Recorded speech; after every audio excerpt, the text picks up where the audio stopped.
کیا یہ کہا جائے کہ باقاعدہ ایک آفیشلی ایک گرینڈ الائنس کی تشکیل پا گئی ہے یا نہیں؟ یہ کہنا بھی بہرحال قبل از وقت ہے. نہیں وسیم بھائی، ابھی یہ کہنا قبل از وقت ہوگا. ابھی اتفاق رائے ہوا ہے ایک کمیٹی کی تشکیل کے اوپر جو کہ تمام چیزیں طے کرے گی، لیکن بہرحال جو بنیادی موقف ہے اس کے اوپر اتفاق رائے بالکل ہے کہ موجودہ حکومت انلیجیٹیمیٹ ہے اور اس کے پاس اقتدار میں رہنے کا کوئی جواز نہیں ہے. یہ فوری طور پر ریزائن کرے اور آزاد الیکشن کمیشن کے تحت نئے انتخابات فوری طور پر منعقد کروائے جائیں. اس کا مطلب یہ ہوا کہ چونکہ پی ٹی آئی کے لوگ، آپ سے ظاہر پی ٹی آئی کا سوال پوچھوں گا تو جو اوپنلی کہہ چکے ہیں کہ ملک کے مفاد میں جب مذاکرات چل رہے تھے، ابھی فی الحال مینڈیٹ والی بات کو بھی پی جاتے ہیں تاکہ کمیشن میں نے یہ سب ہو. اب مذاکرات ختم، اپوزیشن کی سیاست شروع، الائنس کی سیاست شروع، اب پی ٹی آئی دوبارہ اپنے اسی مطالبہ پر کھڑی ہے کہ ہمیں فوری نئے الیکشنز چاہیے. جی بالکل وسیم بھائی، پہلے ہم اس مطالبے سے پیچھے نہیں، اس کو ہم نے پرائورٹی میں دوسرے نمبر پر کر دیا، توقف کر لیا تھا تھوڑا سا. ہاں جی، اس کو ہم یہ چاہتے تھے کہ ایک مرتبہ جوڈیشل کمیشن تشکیل پا جائیں، اور اگر تشکیل پائیں گے تو ظاہر ایک سیاسی ہارمنی کی فضا قائم ہوگی، اور اس کے اندر پھر ہم فارم 45 اور 47 کا مطالبہ جو ہے وہ اس کو پریکٹیکلی سیٹل کرنے کے لیے اپنی تجاویز وہاں پر دیں گے. لیکن اس کی نوبت نہیں آئی.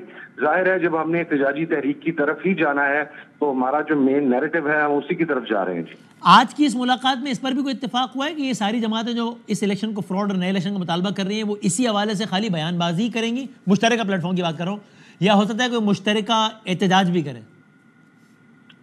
سر آپ دیکھتے جائیں وسیم بھائی، انشاءاللہ حکومتی توقعات کے اوپر کس طرح رہے گا. انشاءاللہ یہ جو آج میٹنگ ہوئی ہے، میں سمجھتا ہوں سب سے پہلے تو خوش آئند اس حوالہ سے ہے، اور یہ اتنی خفیہ رکھی گئی کہ کسی کو پتہ ہی نہیں لگ سکا، بلکہ لاسٹ منٹ میں لوگ یہاں پر ہمارے صحافی بھائیوں کے بھی علم میں نہیں تھا. یہ صحیح کہہ رہے ہیں، ہم بھی حیران ہوئے کہ یار یہ کیا ہو رہا ہے. میں نے بھی کوئی 9:30 بجے کہا کہ چیک کرو بھائی یہ کیا ہو رہا ہے. تب تک تو کیوں بھائی، یہ تو بڑے بڑے لوگ تھے، ان کو کس نے اٹھا لینا تھا، یا آپ کو ایسا کوئی ڈر تھا؟ کیوں آپ نے اتنی خفیہ کیوں رکھی تھی؟ نہیں، اٹھا نہیں لینا تھا. اصل میں وسیم بھائی میٹنگ سے پہلے ہمیشہ کچھ اس قسم کی فضا بنا دی جاتی ہے کہ جس کی وجہ سے ہم جو مین مقاصد اچیو کرنا چاہتے ہیں اس کے اندر دوبارہ نئی ہرڈلز کھڑی ہو جاتی ہیں. میں یہ سمجھتا ہوں کہ آج کی میٹنگ ایک بلاک بسٹر میٹنگ تھی، اور جو مشترکہ اعلامیہ سامنے آیا ہے اس starting warring point for the government. جی یعنی کہہ سکتے ہیں کہ اپوزیشن کی سیاست کے حوالے سے ایک بریک تھرو ہو گیا ہے، یہ کہہ سکتے ہیں؟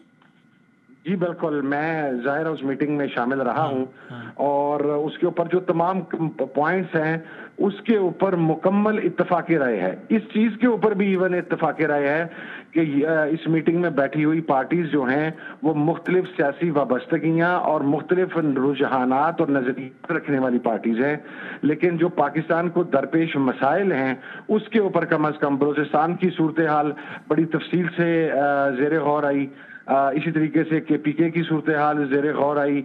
پورے ملک کے اندر جو اس وقت ایک نفسا نفسی کا عالم ہے، جس طریقے سے اداروں کو تباہ کر دیا گیا ہے، وہ تمام صورتحال تفصیلاً وہ ڈسکشن میں آئی، اور اس کے اوپر تمام فریقین کا موقف بالکل ہی کہا جا سکتا ہے کہ it is going to be a new beginning for the opposition. جی اور again at the cost of repeating myself, یہ سڑکوں پر بھی یہی جماعتیں اسی شکل میں مشترکہ طور پر آ سکتی ہیں، وہ وقت زیادہ دور نہیں ہے. یہ میں اگر کہوں تو ٹھیک ہے یا غلط ہے؟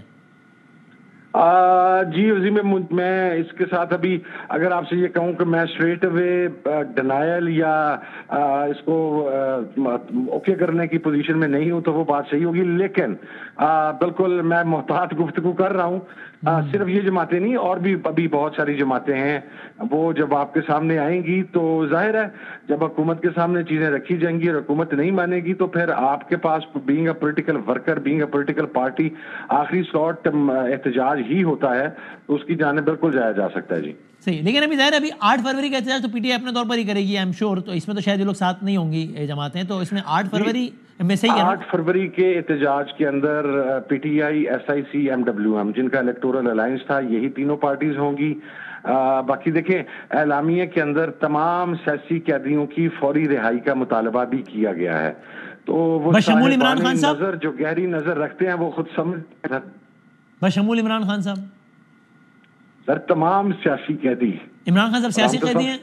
سر میں عمران خان کو سب سے بڑا سیاسی قیدی سمجھتا ہوں نا سر. اعلامیہ کے تمام دستخط کنندگان خان صاحب کو سیاسی قیدی سمجھتے ہیں؟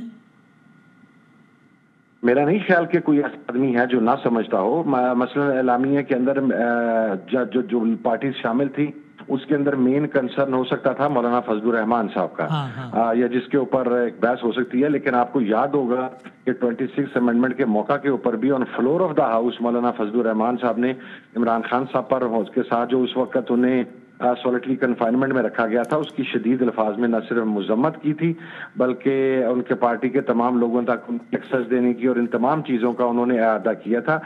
آج بھی مولانا فضل الرحمان صاحب نے یہ بات کہی ہے کہ میرے لیے سب سے تکلیف دہ امر یہ ہوتا ہے جس وقت کسی بھی سیاسی جماعت کے کارکنان کو ٹارچر کیا جاتا ہے، انہیں اٹھایا جاتا ہے، انہیں کڈنیپ کیا جاتا ہے.